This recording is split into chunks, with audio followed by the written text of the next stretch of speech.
आज की वीडियो में ऐसी कहानी के बारे में बात करने वाले हैं जिसको सुनकर काफ़ी लोगों के रोंगटे खड़े हो जाते हैं। तो बिना टाइम वेस्ट के चलिए वीडियो शुरू करते हैं। 1960 वेस्ट जर्मनी में एक लड़की रहती थी जिसका नाम था एनलिस माइकल। उसका आधे से ज़्यादा जीवन चर्च जाने में निकला था। वो भगवान को भी बहुत मानती थी। एनलिस माइकल अपनी ज़िंदगी काफ़ी खुशहाली से जीती थी और स्कूल भी हर रोज़ जाया करती थी। एक दिन वो स्कूल में बेहोश हो जाती है। होश में आने के बाद उसको कुछ याद नहीं होता कि मेरे साथ क्या हुआ था। उसके स्कूल में बेहोश होने के बाद उसके साथ ऐसी हरकतें होने लगी हर रोज़। वो अपने आप बेहोश हो जाती, डर डर के रहती। उसके घर वाले और उसके दोस्त कहते थे कि वो मेंटली डिसेबल हो गई है। जब भी एनालिस के पेरेंट्स या दोस्त उसको बुलाया करते, वो उनको अजीब तरह से देख के उनको इग्नोर कर देती थी। ऐसी चीज़ें उसके साथ हर रोज़ होती रहती है। पर एक साल बाद वो रात को नींद से बेहोशी की हालत में उठती है और वो देखती कि उसकी बॉडी अपने आप हिलने लग जाती है और उसका बेड भी पूरी तरह से गीला पड़ा हुआ था। तो इस हादसे के बाद उसके घर वाले डिसाइड करते हैं कि वो एनालिस को एक न्यूरोलॉजिस्ट के पास लेके जाएंगे। फिर वो लोग न्यूरोलॉजिस्ट के पास जाते हैं। न्यूरोलॉजिस्ट एनालिस का चेकअप करता है और वो एनालिस को बताता है कि आपको एक डिसऑर्डर है जिसकी वजह से आपको कोई भी चीज़ें याद नहीं रहती और आपके हाथ पैर अपने आप जिसकी वजह से चलने लग जाते हैं। उस डिसऑर्डर का नाम है temporal lobe epilepsy. Neurologist analysis के डिसऑर्डर को ठीक करने के लिए उसको मेडिसिन दे देता है। पर एनालिस को मेडिसिन लेते हुए काफ़ी टाइम हो गया था, पर एनालिस को कोई फ़र्क नहीं आया मेडिसिन लेते हुए भी। उसकी हालत हर दिन ख़राब होती रही मेडिसिन लेने के बाद भी। फिर एनालिस के पेरेंट्स डिसाइड करते हैं कि वो एनालिस को एक यूनिवर्सिटी भेज देंगे। 1973 में एनालिस वूजबर्ग नाम की एक यूनिवर्सिटी में एडमिशन ले लेती है।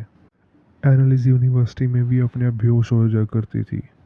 उसकी कंडीशन पहले से काफ़ी ज़्यादा ख़राब हो गई थी और उसको पक्का यकीन हो गया था कि मैं एक डीमन से पोजेस हूँ। अब तो एनालिस की प्रॉब्लम इतनी बढ़ गई थी और उसको डीमन के फेस दिखने लग गए थे और वो ये भी कहते थे कि डीमन मेरे से बात कर रहे हैं। एनालिस बताती थी कि उसको डीमंस कहते थे कि तेरे को सज़ा ज़रूर मिलेगी और तू नरक में जाएगी। और ये सारा हादसा एनालिस अपने पेरेंट्स को बताती है तो उसके पेरेंट्स डिसाइड करते हैं कि वो प्रीस्ट के पास जाएंगे। पर प्रीस्ट उनको मना कर देता है और वो एनालिस के पेरेंट्स को कहता है कि तुम इसका इलाज कराओ। अब एनालिस को कोई होश नहीं था कि क्या हो रहा है मेरे साथ। वो अपने आप अपने कपड़े फाड़ दिया करती, अपनी बॉडी को इतना टॉर्चर करती कि दिन में 400 या 500 बार स्क्वाट्स करती थी। मरे हुए पक्षी का सर खा लेती थी, स्पाइडर से लेके अपना यूरिन तक सब खा लेती थी। हर किसी को देखते डॉग की तरफ भाग किया करती थी। ये सब एनालिस की हरकतें देख के उसके घर वाले बहुत टेंशन में आ गए थे। तो उसकी मदर ने एक प्रीस्ट ढूंढा जिसका नाम था अर्नस्ट आल्ट।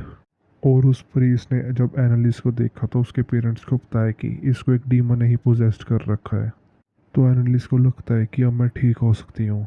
तो एलिस उस प्रीस्ट को एक लेटर लिखती है और वो लेटर में ये लिखती है कि मेरा सारा जीवन व्यर्थ है, मैं कुछ भी नहीं हूँ, मेरे को क्या करना चाहिए, मुझे सुधार करना है, आप मेरे लिए प्रार्थना करें, मैं लोगों के लिए पीड़ित होना चाहती हूँ पर ये बहुत करूब है। ये लिखा था एनालिस ने प्रीस्ट को। प्रीस्ट एनालिस के ऊपर पूजा करनी स्टार्ट कर देता है कि उसके अंदर से डीमन है वो बाहर निकल जाए। एनालिस के ऊपर पूरे 67 टाइम्स एक्सोर्सिज्म होता है। पर एनालिस के अंदर का जो डीमन है वो एनालिस की बॉडी नहीं छोड़ता है। एनालिस की बॉडी अब इतनी बुरी हालत में आ गई थी, अब वो ना किसके साथ बोल सकती थी ना चल सकती थी और वो सिर्फ 23 ईयर्स की उम्र में मर जाती है। ये एनालिस माइकल की जिसके ऊपर मूवी बनी थी द एग्जॉर्सिस्ट। तो आपको वीडियो कैसे लगी कमेंट्स करके ज़रूर बताना और चैनल को सब्सक्राइब करना मत भूलना। आज के लिए इतना ही, मिलते हैं नेक्स्ट शॉर्ट वीडियो में। Okay bye guys.